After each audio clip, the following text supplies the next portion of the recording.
你知道吗？全球3亿人供奉的妈祖，在出生第一天，差点被自己的乡亲装进竹筐，沉进大海。2024年泉州天后宫，海内外200多名代表，50多家宫庙齐聚一堂，香火遮天。可就在这场盛典背后，一位民俗学者在整理北宋清源军旧档案时，翻出了一桩尘封1000年的未解案卷。案发日期清清楚楚，建隆元年3月23日。案由只有4个字：妖星异乡。案发地点梅州屿都巡检灵维阙府邸。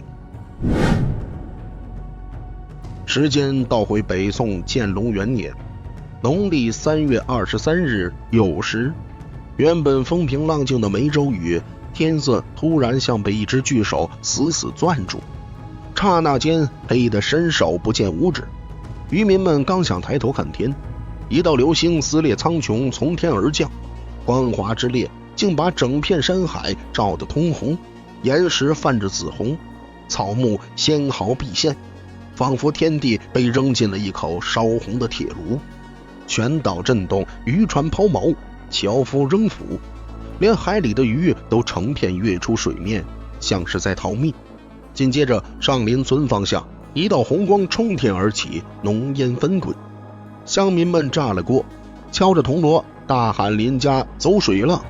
成百上千的人提着水桶，扛着棍棒，发疯似的往都巡检府跑。可他们不知道，此刻林维阙正带着衙役在海岸巡防。远远看见自家方向火光冲天，这位统兵驻防的武官腿肚子当场打了个转，那火光正是他夫人的产房。等众人撞开林家大门，所有人都僵在原地，没有火，没有烟，只有产房屋顶紫气缭绕，屋内红光如炬，一股异香汹涌而出，那香味说不出来的诡异，非花非果，倒像是龙涎混制山葫芦，浓得化不开，经久不散。接生婆怀里抱着一个刚娩出的女婴，而产妇王氏整整怀胎14个月，现场死寂。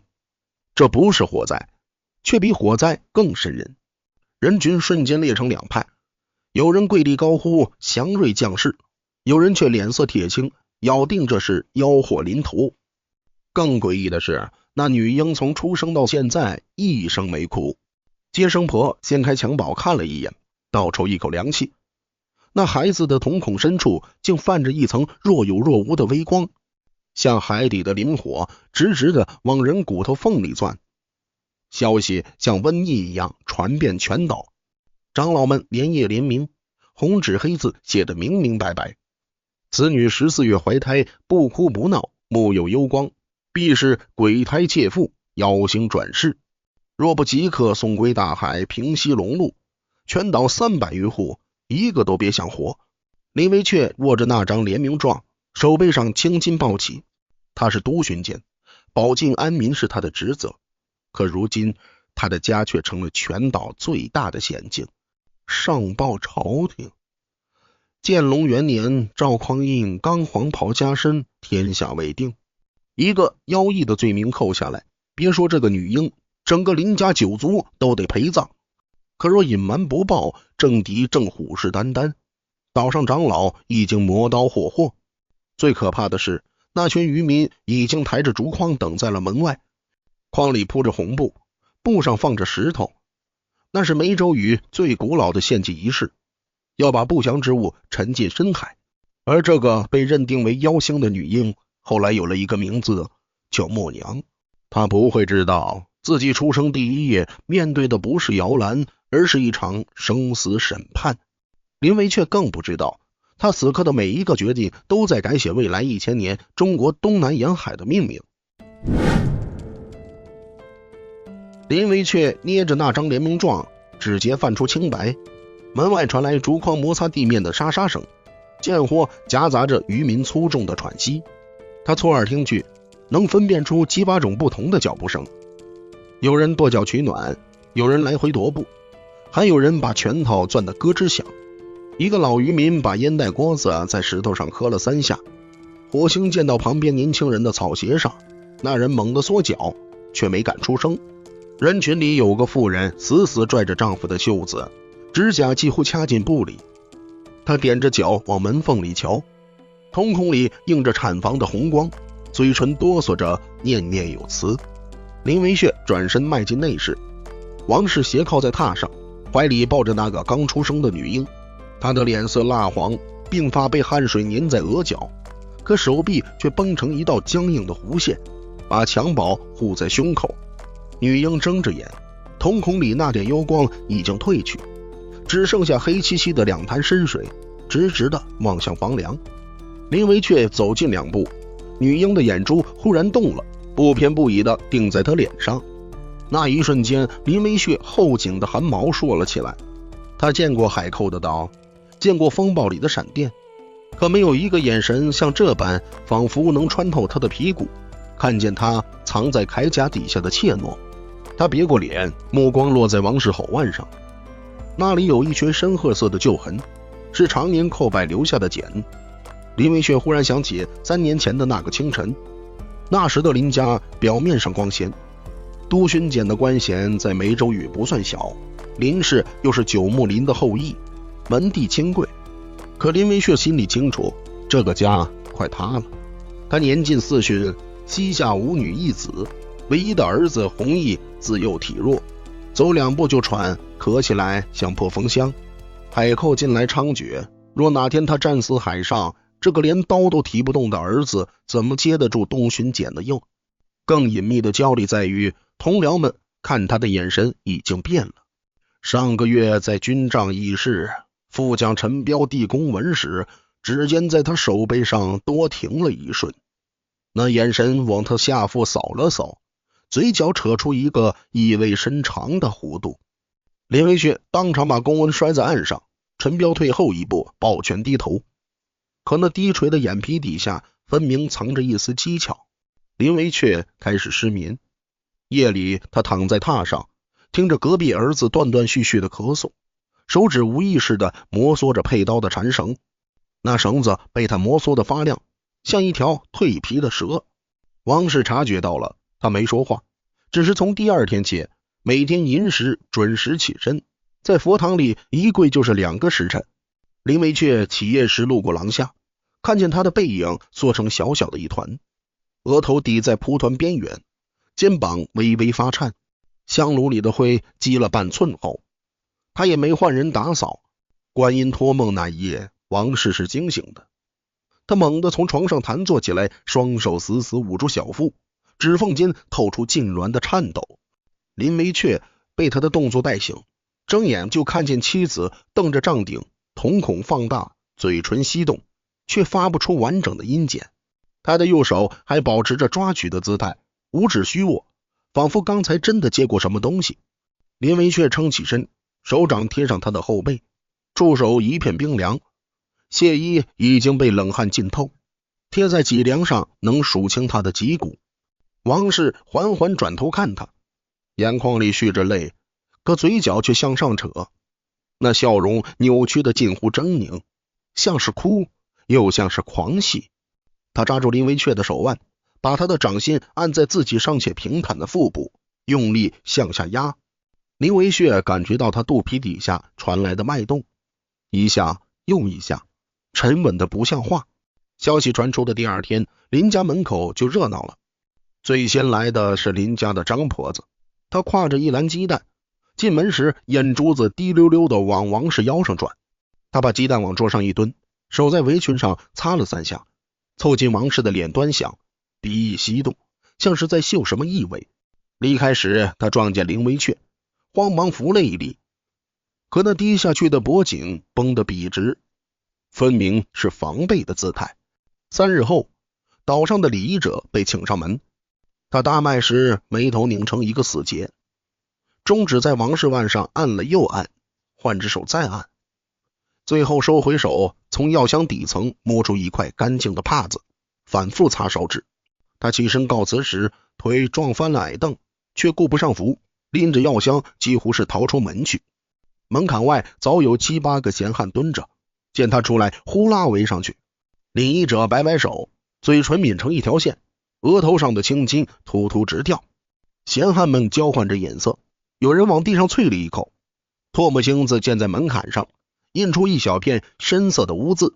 4个月过去，王氏的肚子比寻常孕妇大得多，像扣了一口铁锅。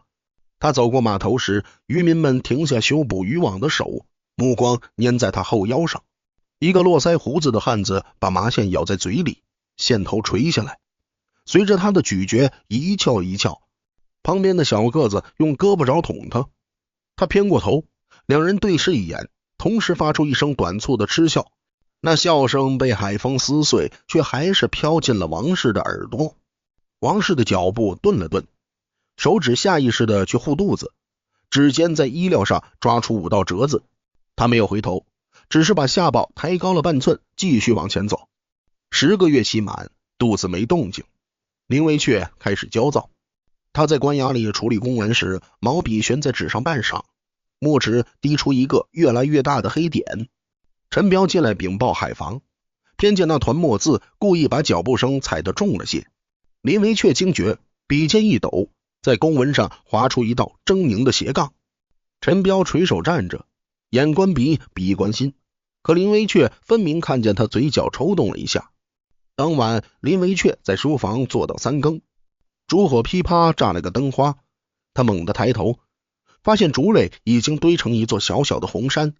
他翻出一卷史记，手指划过老子那章，指尖停在书页上，指甲盖泛白。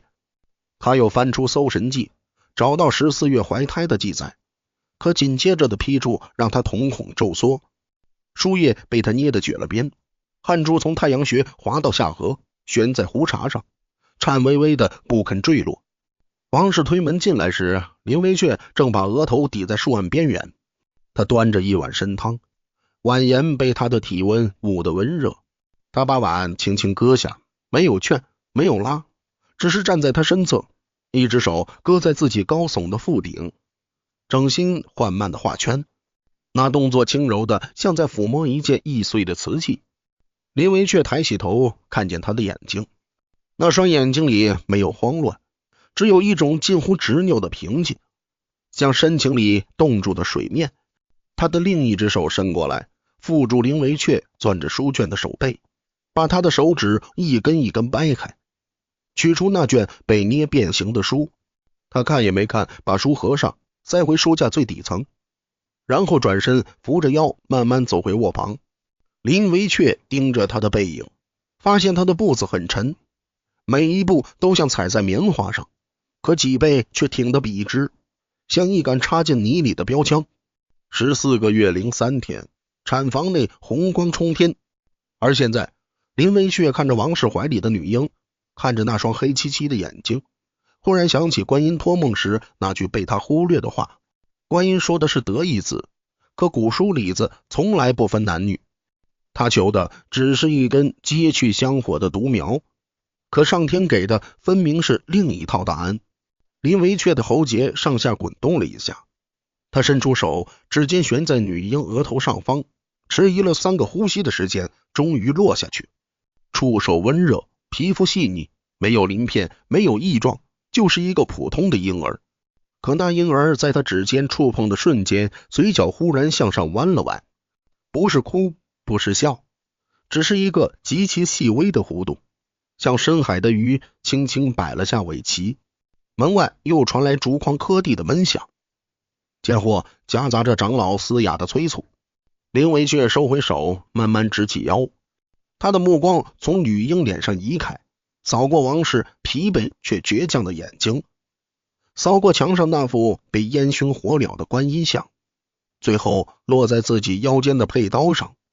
他的手指再次摩挲上刀柄的缠绳，这一次绳子不再像蜕皮的蛇，而像一条蛰伏的龙，鳞片硌着他的掌心，隐隐发烫。林维却的手掌从刀柄上滑下来，掌心被缠绳硌出一排红印。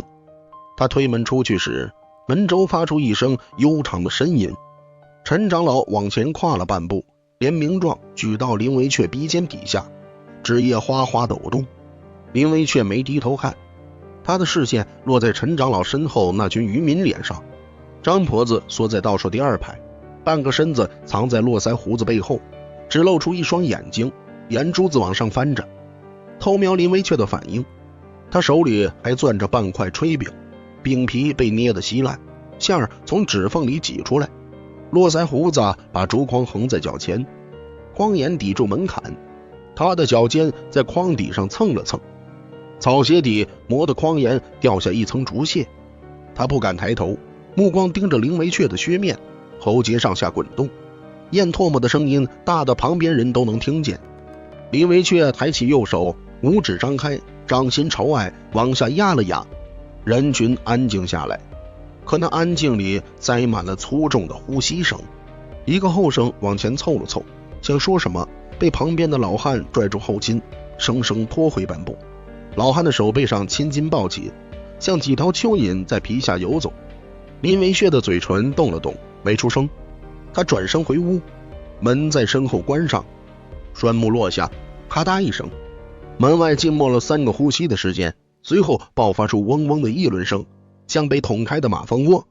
陈长老的联名状还举在半空，举得手酸了，他慢慢垂下胳膊，把纸卷成筒，在腿侧敲了敲，灰白色的眼仁里闪过一丝阴鸷。内室里，王氏把襁褓往上拢了拢，下巴埋进婴儿的头底。接生婆凑过来，用粗糙的拇指去拨默娘的眼皮，默娘的眼珠跟着她的手指转动，黑得发亮，瞳孔深处似乎有极细微的光点在游移。接生婆猛地缩回手，那只手悬在半空，指尖微微发颤。她在衣摆上猛擦了5下，后退时脚后跟绊到铜盆，咣当一声脆响，盆里的水泼出来，浸湿了她的裤脚。她顾不上擦，抓起自己的包袱，几乎是贴着墙根溜出去。肩膀擦过门框时发出衣料摩擦木头的沙沙声。王氏没看他，只是把默娘搂得更紧，手臂绷成一道僵硬的弧线，指节因为用力而泛出青白色，他的嘴唇抿成一条苍白的线，下唇被牙齿咬出一排深深的齿痕。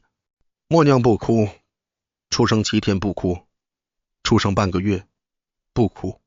满月那天，林家摆了酒，宾客来了几波，都借着敬酒的名义往内室张望。张婆子端着酒杯，脖子伸得老长，酒杯里的酒洒了一半在她袖口上，印出深色的痕迹。她伸长脖子往里看了3眼，没听见婴儿啼哭，脸上的肌肉僵了僵，挤出一个古怪的表情，像是笑，又像是惊。她放下酒杯，酒杯底磕在桌面上，声音大得突兀，旁边的人纷纷侧目。他慌忙用袖子去擦桌面的酒渍，擦了3下，袖子越擦越湿。他起身告辞时，裙摆带倒了凳子，凳子砸在他的脚背上。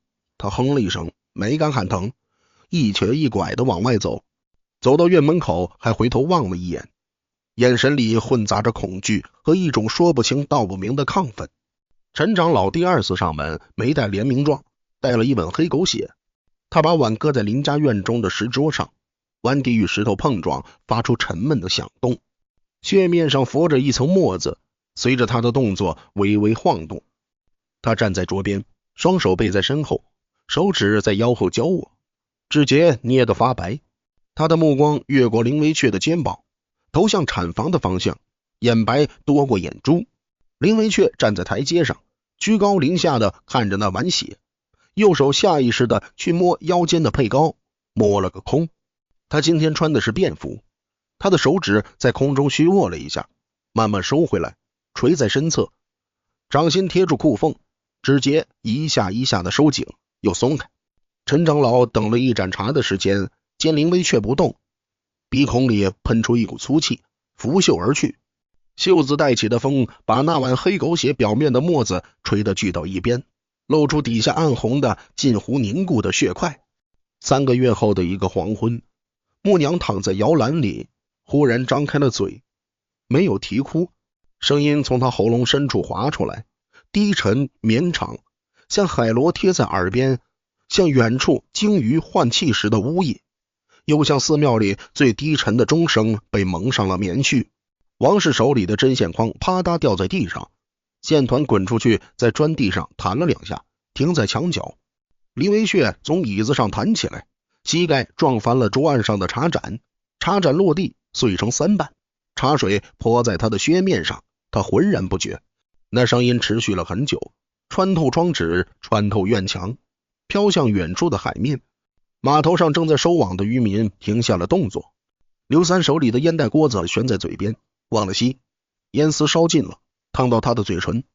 他猛地一哆嗦，烟袋掉在船板上滚了2圈，停在缆上边。络腮胡子手里的麻绳脱手滑落，掉进水里，溅起的水花打湿了他的裤腿。他低头看着水面上的涟漪，嘴唇微微张开，下巴忘了合上。小个子睁着嘴，口水顺着嘴角流下来，刮成一条晶亮的线。他抬手去擦，手背蹭过下巴，留下一道湿痕。海面上原本翻涌的浪头一层一层矮下去，最后竟平得像一面磨旧的铜镜，倒映着晚霞，红得刺眼。刘三突然扔了另一只手里的修补木锤，双膝砸在船板上，木板发出不堪重负的呻吟。他朝着林家方向磕头，额头撞在船板上，咚咚有声，撞了3下，额头上也经见了红。他爬起来时满脸是泪，鼻涕糊在胡子上。他用袖子胡乱一抹，袖子上的油污蹭了一脸。他扯着嗓子喊，声音撇了叉，像一面破锣。龙女，是龙女将士镇海啊！其他渔民面面相觑，有人跟着跪下，膝盖砸在甲板上的声音此起彼伏。有人站着没动，脚却不自觉地往后退，退到船舷边，脊背抵住木栏，双手死死抓住栏杆，指节发白，眼睛瞪得滚圆，眼白上布满血丝。消息传回林家时，林维却正站在窗前，他的嘴角抽搐了一下，右手再次去摸腰间，又摸了个空。他转身看向摇篮，默娘已经闭上嘴，嘴角又弯起那个熟悉的弧度，极轻极淡，像一片羽毛落在水面上。林维却蹲下身，膝盖骨发出轻微的脆响。他伸出食指悬在默娘手掌上方，默娘的小手忽然张开，五指悬居握住了他的指尖，力道很轻，像一片贝壳夹住手指，却有一种执拗的坚定。林维却的肩膀垮了下来，又猛地绷紧。他站起身，走到书案前，提笔蘸墨，墨汁浓得拉不开笔。他在一张黄纸上写下8个字，笔锋顿挫，力透纸背：1年为期，验其真伪。他把纸折成方块，塞进袖袋，推门走了出去。门外的人群还没散尽，陈长老站在最前面，手里攥着一把香，香头红得刺眼。林文雀把黄纸拍在陈长老胸口，陈长老后退半步，香灰簌簌落在他的鞋面上。林文雀没说话，只是用食指点了点陈长老的肩膀，点了2下，转身回屋。陈长老低头看着手里的黄纸，嘴唇无声的翕动。念完那8个字啊，他抬头望向林家的屋檐，喉结艰难地滑动了一下，像是咽下了一块滚烫的炭。1岁生辰，林家抱他去祖祠。经过偏殿时，偏殿里供着一尊落满灰尘的观音像，平时少有人去，门扉半掩，光线昏暗。默娘在王氏怀里突然扭动，身体前倾，小手从襁褓里伸出来，朝着观音像的方向抓挠，五指在空中开合，像在摸索什么无形的东西。王氏差点脱手，慌忙把他往上掂了掂，手臂肌肉绷得发酸。默娘的手保持着那个抓握的姿势，手腕转动，模仿着大人作揖的动作，一下又一下。林维却站在3步之外，看见他的手指开合，精准地重复着王氏平日在佛前的手势。偏殿里的光线昏暗，灰尘在从窗缝透进的光束里浮沉。默娘的眼睛却亮得反常，瞳孔里映着观音像的轮廓，像2潭深水倒映着一座山。5岁，他坐在佛堂角落里听王氏念观音经。王氏念完一遍，起身去添茶，回来时看见默娘盘腿坐在蒲团上，嘴唇翕动。王氏僵在门槛上，茶壶嘴里的水滴在鞋面上，映开一小片深色。他浑然不觉。默娘的声音很轻，调子却准，一字不差。连王氏平时念错的那个字也照错不误，连停顿的间隙都一模一样。王氏的手开始抖，茶壶盖碰撞壶身，叮叮当当响个不停。他放下茶壶，走到默娘身后，缓缓跪下，额头触地。这次他没有祈祷，只是在发抖，肩膀一耸一耸，脊背弓成一张拉满的弓。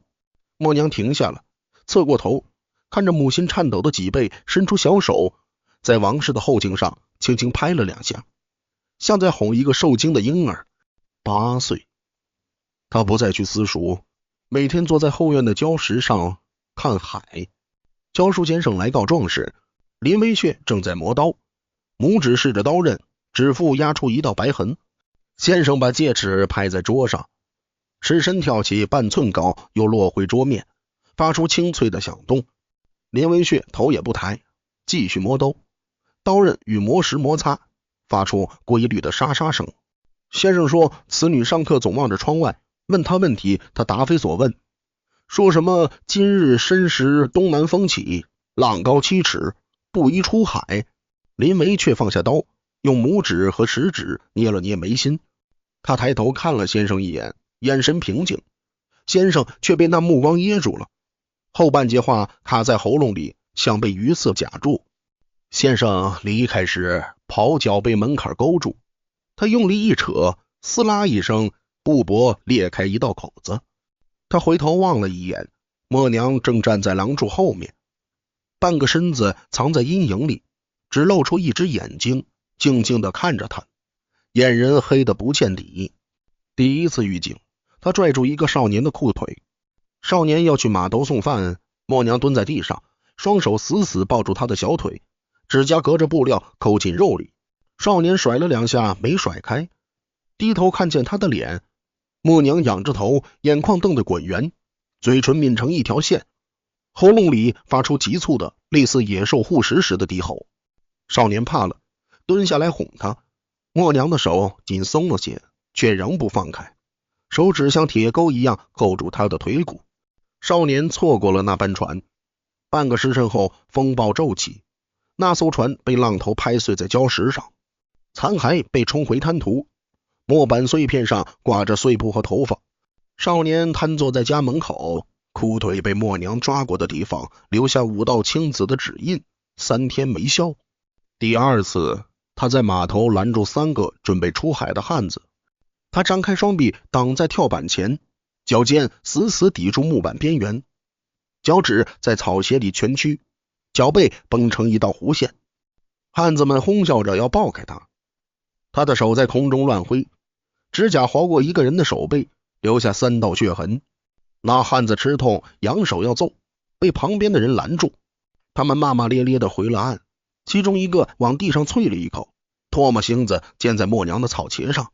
当夜海上起了大雾，那3个汉子的同伴迷失方向，撞上了暗礁。获救的人抬着担架经过林家门口，担架上的伤者哼哼唧唧，抬担架的人脚不踉跄，却都偏过头朝门缝里张望，眼神里混杂着后怕和一种近乎敬畏的闪烁。第3次，他站在礁石上，面朝大海，双臂平举，手掌向下压，像是在按一张无形的桌子。他的头发被风吹得糊在脸上，他却一动不动，脚跟定在岩石的缝隙里，脚趾抠住石面。岸边的渔民们停下手里所有活计，看着他。刘三第一个扔了手里的缆绳，缆绳砸在甲板上，发出闷响。他朝身后挥挥手，吼了一嗓子：“回港，今天不出海。”其他人迟疑着，有人已经把船推出去半截，又拖了回来。木船龙骨摩擦沙滩，发出令人牙酸的吱嘎声。那天海上出现了100年罕见的赤潮，鱼群翻肚，海面像泼了一层红漆。若是出海，必死无疑。林家门口的香炉里开始插满渔民送来的香，香杆密密麻麻，像一片小树林，香灰堆成小山，风一吹，扑簌簌落在台阶上。陈长老再来时，手里没拿联名状，拎了一挂干鱼。他在门口站了很久，干鱼的尾巴垂下来，在他膝盖边晃悠。他几次抬脚想跨门槛，脚尖碰到门槛又缩回去，脚跟在泥地上碾出一个浅坑。最后他把鱼挂在门环上，转身走了，背影佝偻，步子拖泥带水，每一步都像踩在棉花上。张婆子再来送鸡蛋时，篮子底下多了一块红布包着的银饺子。他放下篮子，没像从前那样往王氏腰上打量，而是飞快地瞥了一眼默娘，然后双手合十，朝默娘的方向拜了拜。拜完转身就跑，围裙带子飘在身后，像一条受惊的尾巴。他跑到院门口，被门槛绊了一下，差点摔倒。扶住门框回头望，见默娘正站在堂屋门口，手里攥着一颗石子，静静地看着他。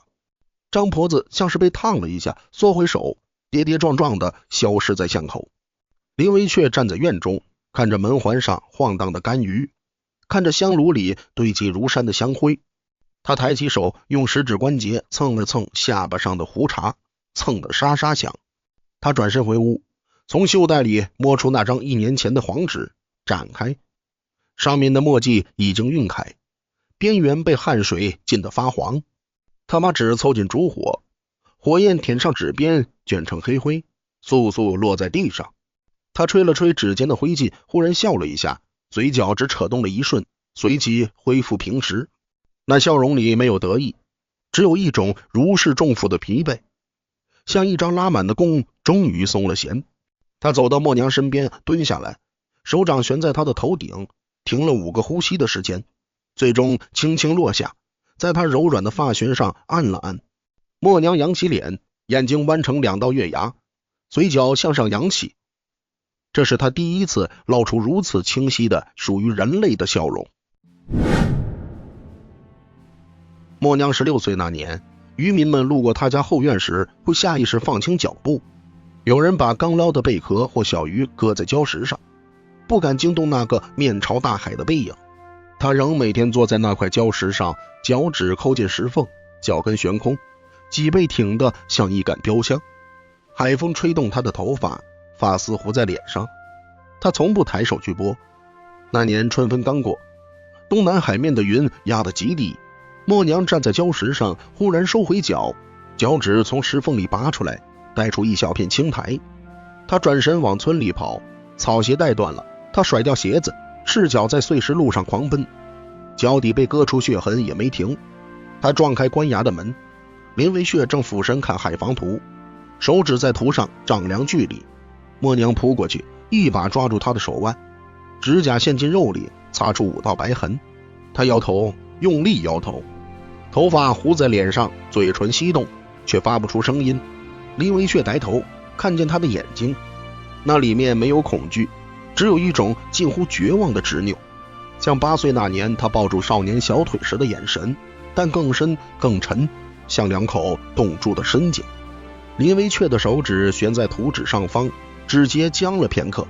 他直起身，铠甲的甲叶碰撞，发出细碎的哗啦声。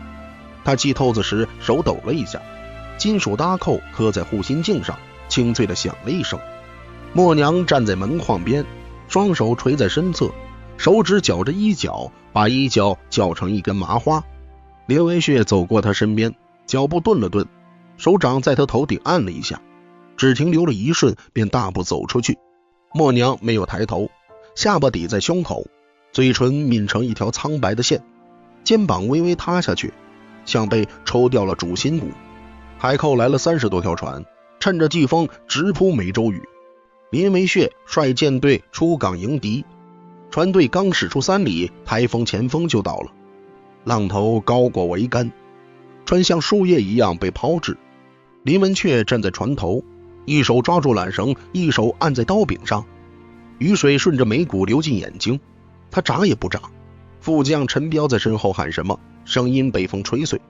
林文血回头，看见陈彪的脸在闪电中惨白如纸，嘴唇青紫，手指着东南方向。那里海寇的船队在风浪中若隐若现，像一群嗅到血腥的鲨鱼。与此同时，岛上已经乱成一团。陈当老带着几个老者敲锣，锣声被风雨撕得支离破碎。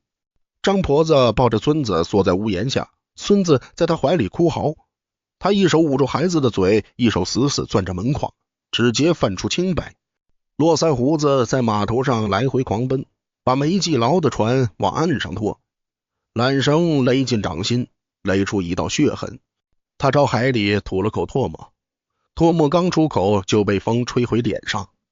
他抬手去抹，手背上的雨水和唾沫混成一片。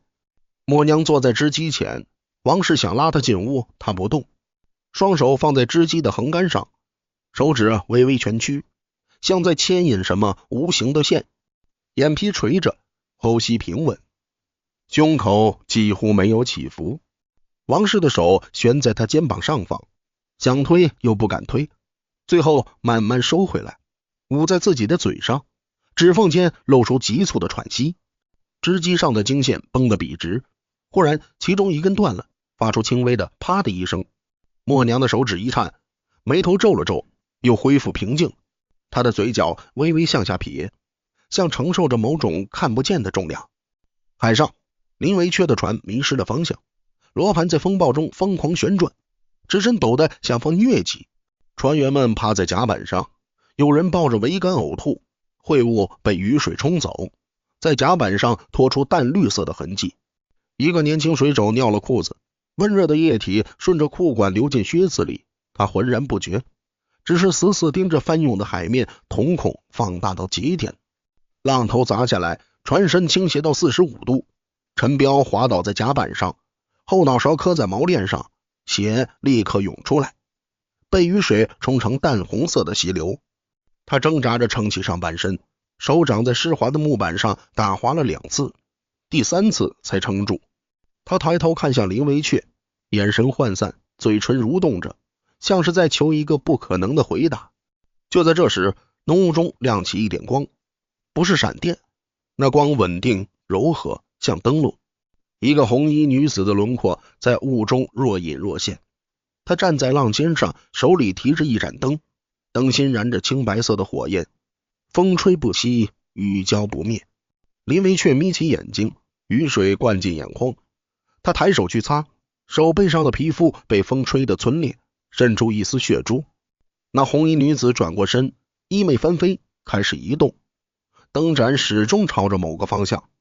林维阙嘶吼着下令，跟着那光转舵。船员们面面相觑。陈彪捂着后脑勺，血从指缝间渗出来，他挣扎着爬起来，顺着林维阙手指的方向望去。他什么也没看见，除了浓雾和暴雨。但林维阙的声音劈开了风暴的噪音，像一把钝刀在刮骨头。舵手哆嗦着去搬舵轮，手掌在湿滑的轮缘上打滑了2次，第3次才抓住。船身艰难地转向，追着那点微光。林维阙的手仍指着前方，手臂绷成一道僵硬的直线，指尖因为用力而泛出青白，像5根铁钉钉在半空。与此同时，岛上的默娘嘴角溢出一丝血，殷红的血珠顺着下巴滑到颈窝，在衣领上阴出一小片深色。他的手指在横杆上收紧，指节泛出青白，指甲在木头上刮出5道白痕。王氏惊叫一声，扑上去想掰开他的手，却发现默娘的手冷得像冰块，手腕内侧的脉搏却跳得飞快，突突直跳，像有只困兽在皮下游走。王氏的眼泪砸在默娘的手背上，默娘没有反应，她的眼睫颤动，眼皮底下的眼珠在快速转动，仿佛在看着某个遥远的地方。海寇的船没有这样的指引，他们的船更大更笨重，在风暴中像一口口浮动的棺材。一个海寇头目站在船头，用刀指着天咒骂，骂声刚出口，一个浪头从侧面拍来，把他扫进海里。其他海寇抓着栏杆，指节发白，有人开始哭喊，声音被风吹散，像野兽临死前的哀嚎。他们的船队被风暴撕扯，一艘接一艘撞向暗礁，木板的碎裂声甚至盖过了雷声。有人跳海，立刻被浪头按下去，再没浮起来。一艘船的桅杆断裂，帆布砸下来，罩住3个海寇。他们在帆布底下挣扎，手脚把帆布撑出各种怪异的形状，最后渐渐不动。林维阙的船跟着那点灯光，奇迹般的穿过了风暴最烈的地带。浪涛渐渐矮下去，雨幕变薄，天边裂开一道灰白色的缝隙，那点灯光在缝隙出现的同时熄灭了。红衣女子的身影像一滴墨融进水里，消失得无影无踪。林维却站在船头，保持着前倾的姿势，像一尊被雷劈过的木雕。他的铠甲上结了一层盐霜，眉毛上挂着冰碴，嘴唇干裂渗血。他缓缓转过头，看向身后的船员。陈彪瘫坐在甲板上，后脑勺的血已经凝固成黑红色的痂。他张着嘴，眼神涣散，像一条被扔上岸的鱼，胸膛剧烈起伏，却发不出完整的音节。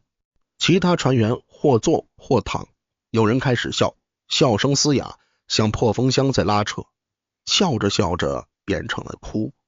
有人开始哭，哭得打嗝，肩膀一抽一抽，手指无意识地在甲板上抓挠，指甲里塞满了木屑。还有人只是瞪着眼望着平静下来的海面，瞳孔放大，眼白上布满血丝，仿佛灵魂还没从风暴里回来。他们活下来了，而海后的30条船无一生还。回航时，码头上挤满了人，天已经放晴，阳光刺眼。刘三站在最前面，脖子伸得老长，手里攥着一串佛珠，珠子被他摩挲得发亮，指尖因为用力而泛白。络腮胡子手里提着一只活鸡，鸡脚被草绳绑着，在他手里扑腾。他忘了放，只是盯着海平线，眼珠子几乎要瞪出眼眶。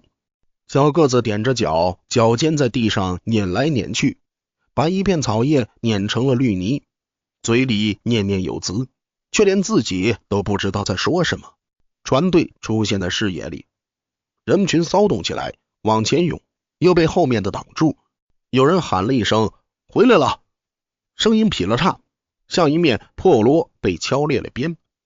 刘三手里的佛珠断了线，柱子噼里啪啦掉在码头的石板上，四处滚散，有几颗滚进石缝里卡住了。他顾不上捡，双膝一软跪在地上，额头抵住石板，撞出闷响。撞了一下又一下，络腮胡子手里的鸡正脱了，扑棱着翅膀飞进人群，引起一阵尖叫和笑貌。可没人真的去追击，所有人的眼睛都盯在那艘渐行渐近的船上，目光灼热，像要把船板烧穿。林维却第一个跳下船板，他的腿一软，差点跪倒，伸手扶住缆桩，缆桩上的木刺扎进掌心。他皱了皱眉，没吭声，只是把掌心在裤腿上蹭了蹭，蹭出一小片血迹。他抬头在人群里搜寻，目光扫过一张张脸，最后停在人群边缘。默娘站在那里，穿着一身素白的衣裳，脸色苍白的像纸，嘴唇上有一道干涸的血痕。她的双手垂在身侧，手指微微蜷曲，指尖在发抖，像风中的枯叶。林维却看着他，他也看着林维却。父女俩对视了很长时间，长到旁边的议论声都低下去，只剩下海浪拍打码头的哗哗声。默娘忽然笑了一下，那笑容很淡，嘴角只扬起一点点。随即她身体晃了晃，像被抽去了骨架，软软的往下倒。王氏从旁边扑上来抱住她，默娘的头靠在王氏肩上，眼睛还睁着看着父亲，眼仁黑得发亮，然后慢慢合上，睫毛在脸上投下一小片阴影。3日后，林家祖祠，林维却召集全岛长老、渔民、军户召开族会。默娘站在他身侧，已经恢复了精神，只是脸色还有些苍白，像一张被水洗过的宣纸。他穿着新裁的衣裳，衣料是王氏连夜赶制的，袖口绣着简单的云纹。他的双手交叠放在身前，手指安静地搭在手背上，指甲修剪得整整齐齐，指节因为交握而微微发白。林维却手里没有拿联名状，拿的是一本翻开的族谱。他的目光扫过众人，在陈长老脸上停了一瞬。陈长老缩了缩脖子，往后退了半步，脚跟踩在门槛上，发出轻微的磕碰声。他的目光躲闪，不敢与林维却对视，眼珠往左下角流，盯着地面上的砖缝。林维却开口，声音沙哑，像砂纸在打磨木头。他说：“今天给这丫头正式定名，单名一个墨字。”人群里响起嗡嗡的议论声。张婆子站在后排，手里攥着一块帕子，帕子被他搅成了麻花，指尖因为搅动而泛红。他伸长脖子想看看默娘的反应，可默娘垂着眼鼻，脸上没有任何表情，像一尊瓷像，连睫毛都不颤动。刘三站在前排，缺了门牙的牙床露在外面，他下意识地用舌头去舔那个缺口，舔了2下，忽然意识到什么，慌忙闭上嘴，嘴唇抿成一条线。林维血竖起一根手指。第一，他出生至今一声不哭，静默如深海。他放下第一根手指，竖起第2根。第二，他默然济世，从不张扬，救人不留名，行善不动声。他的目光落在默娘脸上，默娘的眼睫颤了颤，没有抬头，耳垂却微微泛红。他收起第3根手指，声音陡然拔高，像一根绷紧的弦突然断裂，在祖祠的梁柱间回倒。第三，默然不动，以动天下。他不言不语，却救下全岛数百条性命。他不动刀兵，却退了3万海寇。人群死寂。刘三跪在地上，这次他没等别人，自己先磕了3个头。额头撞在石板上的声音清脆响亮。撞完第3下，他的额头已经见了红，他却浑然不觉，只是咧着嘴笑。缺了门牙的牙床在日光下白得刺眼。络腮胡子站在他旁边，手里空着，那只鸡早不知去向。他低头看着自己的双手，手掌在裤腿上擦了擦，又擦了擦，然后缓缓合十，指节抵在鼻尖上，肩膀微微发抖，眼眶里蓄着泪，却倔强的不肯落下来。小个子张着嘴，口水又要流下来。他这次及时用手背抹掉了，抹完后把手掌贴在心口，像按住一颗快要跳出来的心脏，指尖因为用力而泛出青白色。林微却合上族谱，手掌按在封面上，停留了3个呼吸的时间。他转头看向默娘，默娘终于抬起眼，迎上他的目光。他的嘴角弯起那个熟悉的弧度，极轻极断，像一片羽毛落在水面上。林微却忽然觉得眼眶发热，他用力眨了眨眼，把那点食欲逼回去，眼角挤出深深的纹路。他转过身，面对祖祠里林家的牌位，双手抱拳，举过头顶，深深一揖。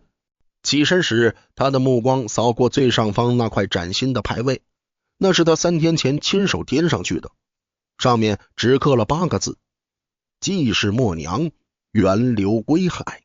仪式散后，人群陆续退出，默娘最后一个离开。他走到门槛边，忽然停住，回头望了一眼祖祠深处的观音像。那尊像在昏暗的光线里泛着温润的光泽，嘴角含笑，眼人低垂。默娘的双手在胸前合十，指尖相触，闭了闭眼，然后转身跨过门槛。阳光扑面而来，他眯了眯眼，抬手挡在额前，指缝间漏下的光斑在他脸上跳动。他放下手，大步走进人群，渔民们自发地让开一条道，又在他的身后合拢，像海水吞没一颗石子，无声无息。林维却站在台阶上看着他的背影，他忽然想起16年前那个夜晚，观音在王氏梦中说的那句话：济度天下苍生。他求的不过是一个接续香火的儿子，可上天给的是天下人的娘。他低头看着自己的双手，这双手提过刀，杀过人，签过无数公文，此刻却在微微发抖，指节因为用力克制而泛出青白。他攥紧拳头，指甲陷进掌心，刺痛让他清醒过来。他笑了一下，这次笑容在脸上停留的久了一些，眼角挤出深深的纹路。那笑容里有一种如释重负的疲惫，更有一种近乎敬畏的恍然。他转身回屋，脚步比来时轻快，却又带着某种沉甸甸的笃定，每一步都像踩在棉花上，却又稳如磐石。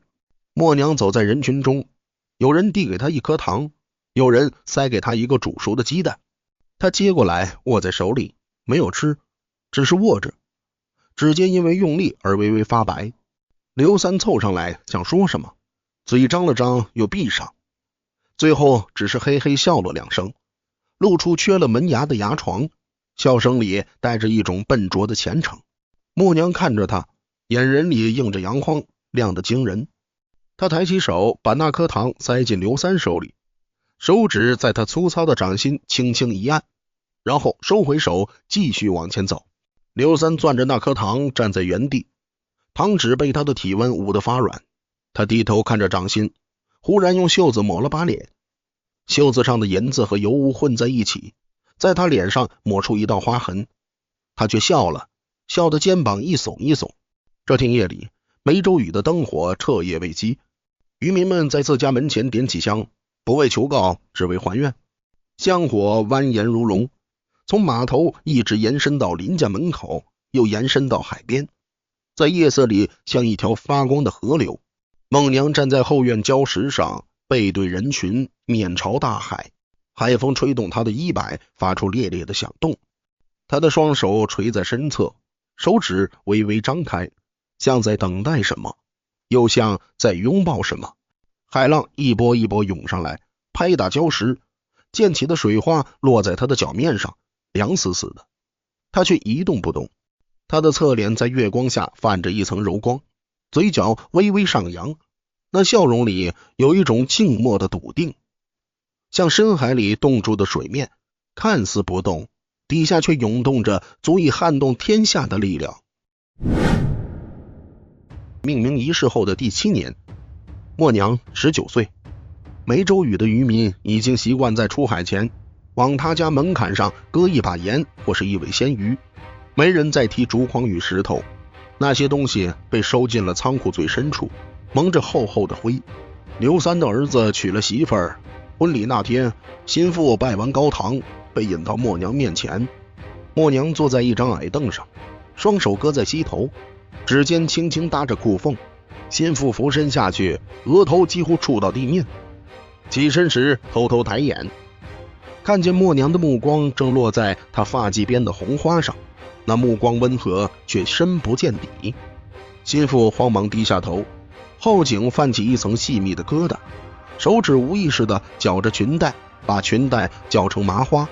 默娘伸出手，掌心向上，在新妇肩头徐徐一托。新妇借势起身，膝盖因为跪得太久而发麻，晃了晃才站稳。她退到人群里，用手背蹭了蹭额头的汗，小声问婆婆：“那就是龙女？”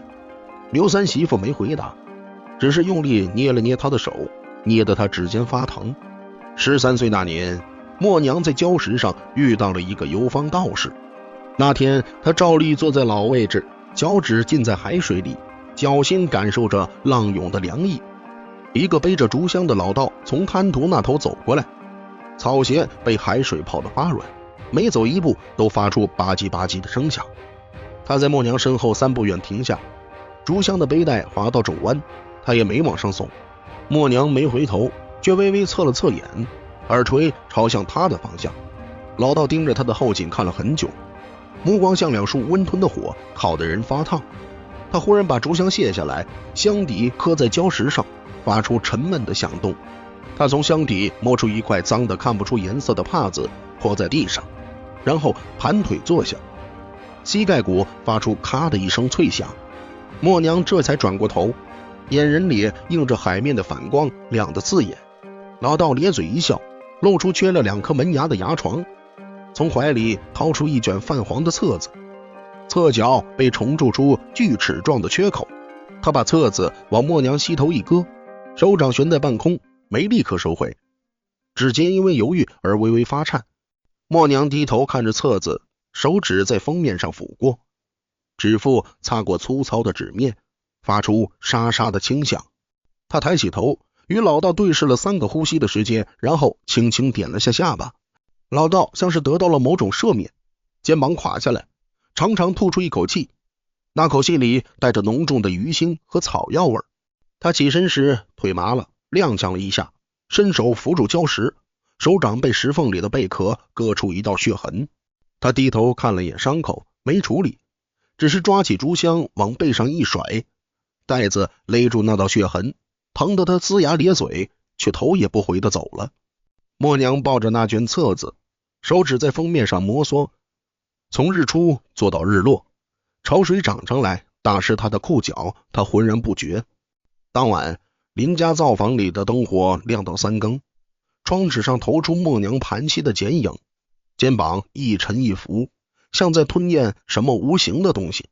16岁，默娘在自家后院的楼井边趴了整整1个时辰。那口井已经干涸多年，井沿长满青苔，滑腻的像涂了一层油。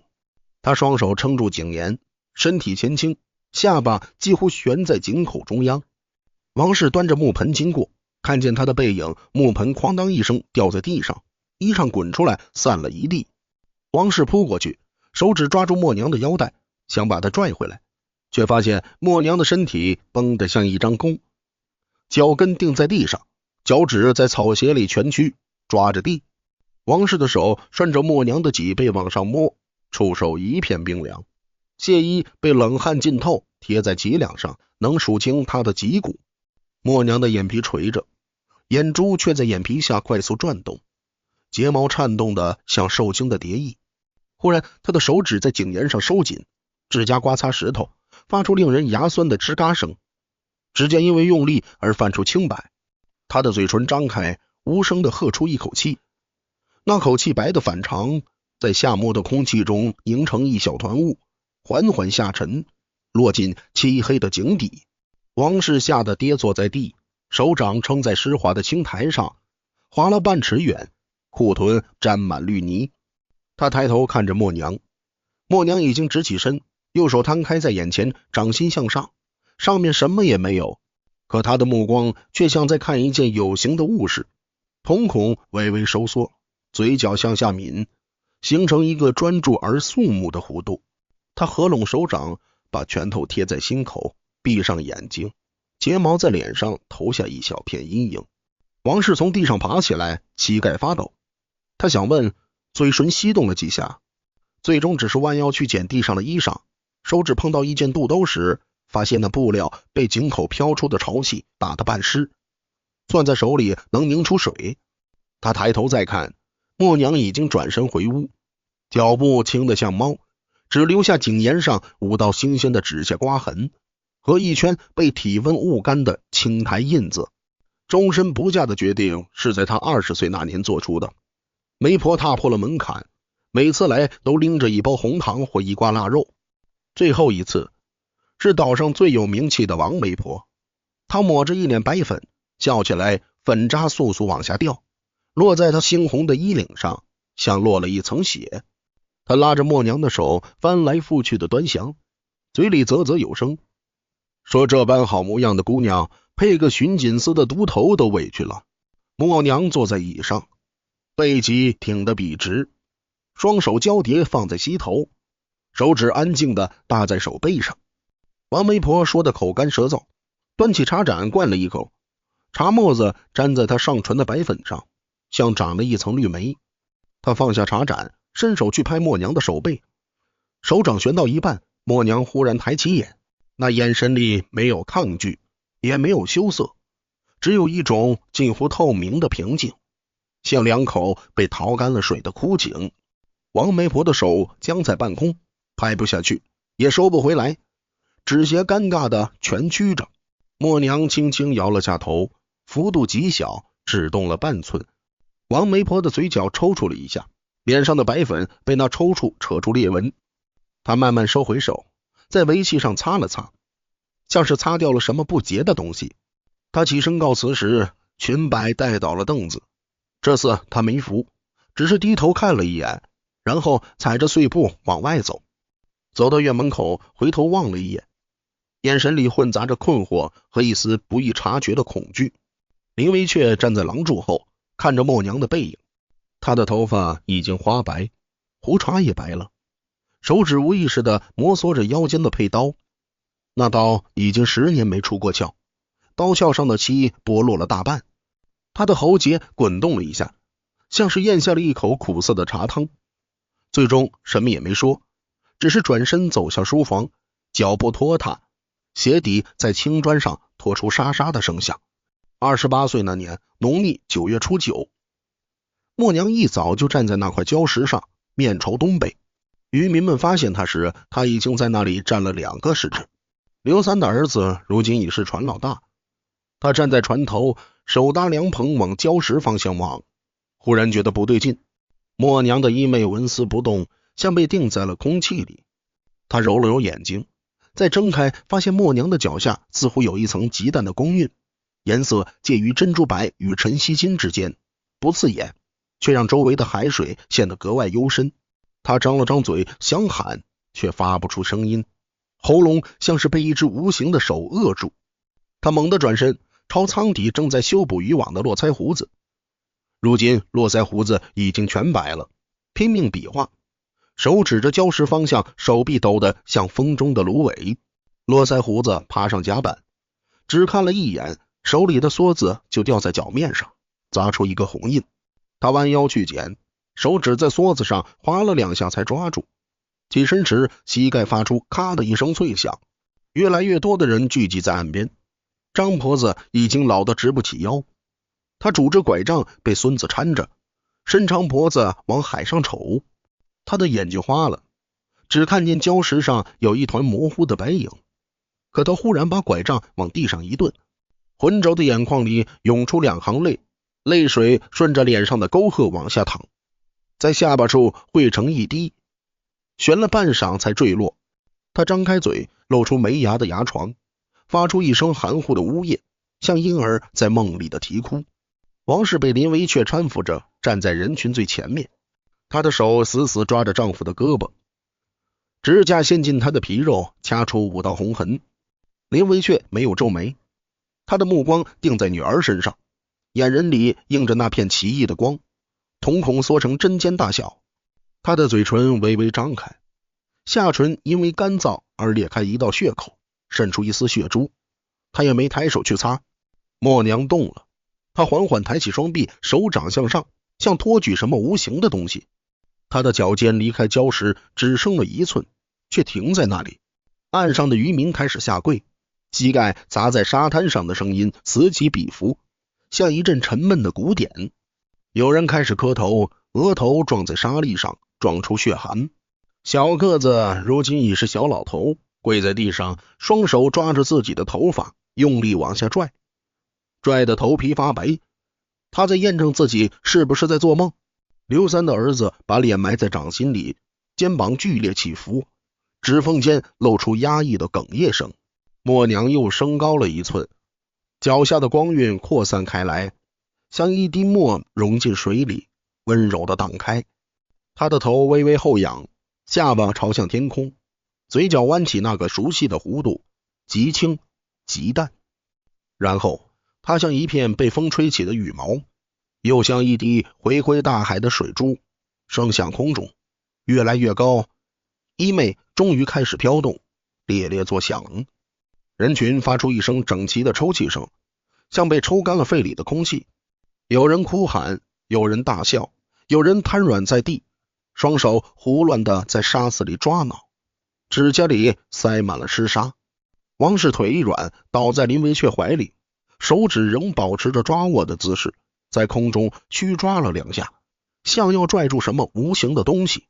林维却的手臂环住妻子，另一只手抬起来，悬在半空，朝着默娘消失的方向，五指张开，又缓缓合拢，像握住了一把抓不住的空气。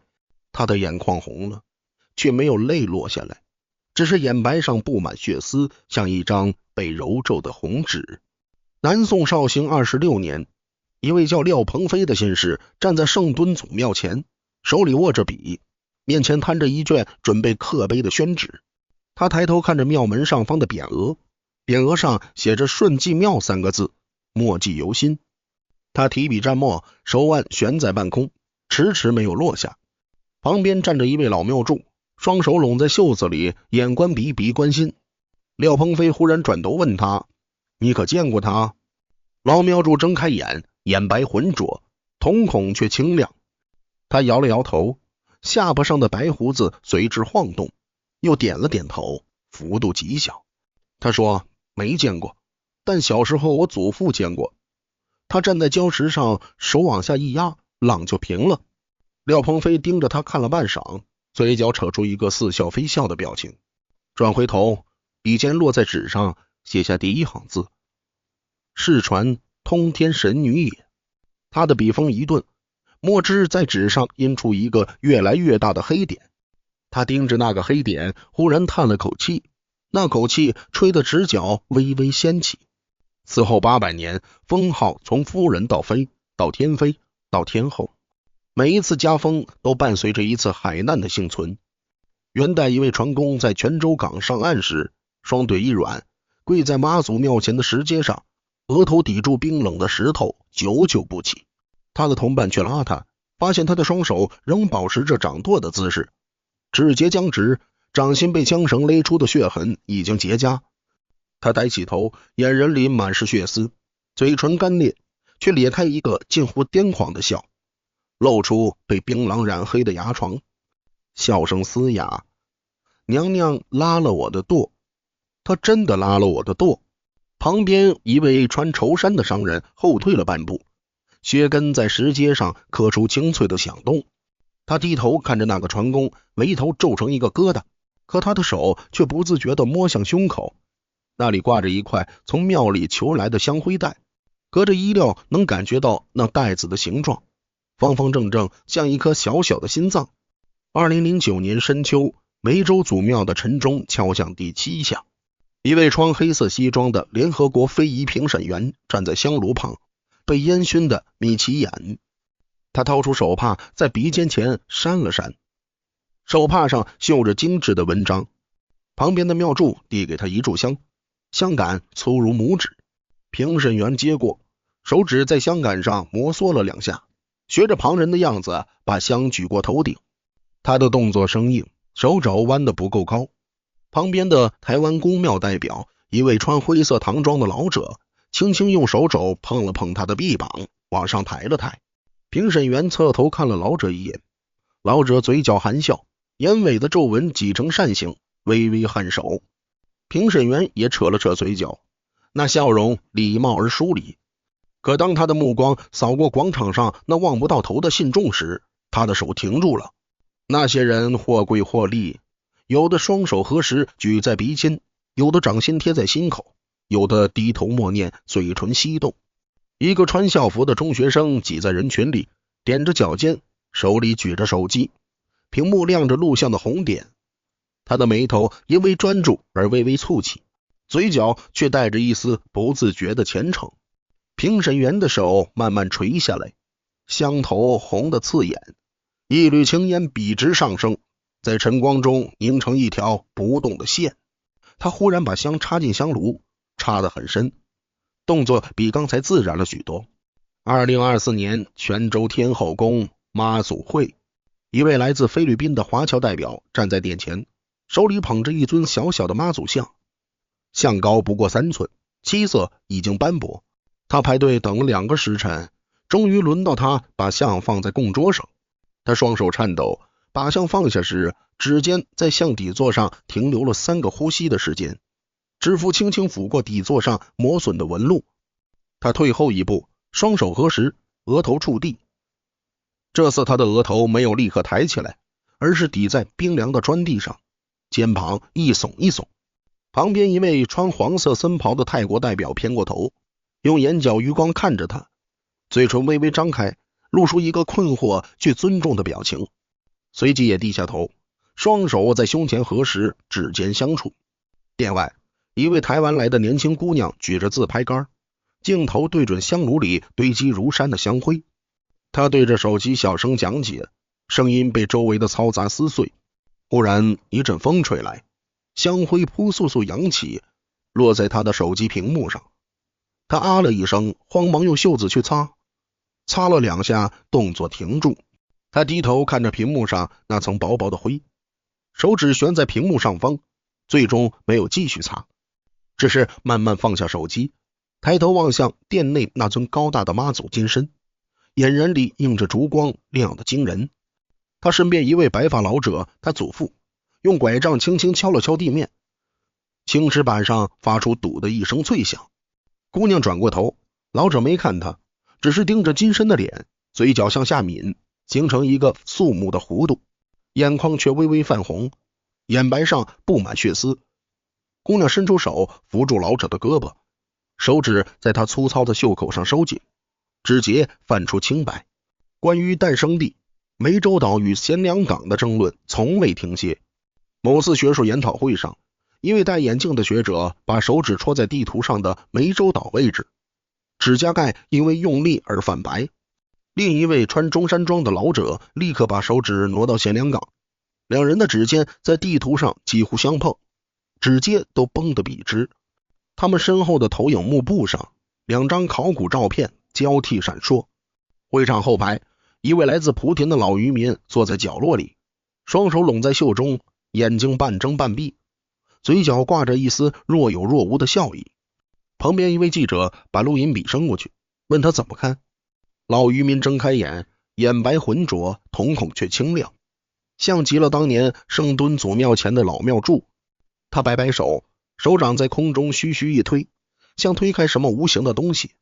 他说，我阿公的阿公就在湄洲屿拜他，我表兄的阿嬷在咸良港拜他。两边都灵。记者还想追问，老渔民已经合上眼，手指在膝盖上轻轻敲击，打着某种古老的节拍，不再开口。林维却晚年常独自坐在后院那块礁石上，他的背已经驼了，下巴抵在胸口，双手搁在膝头，手指无意识地摩挲着裤缝。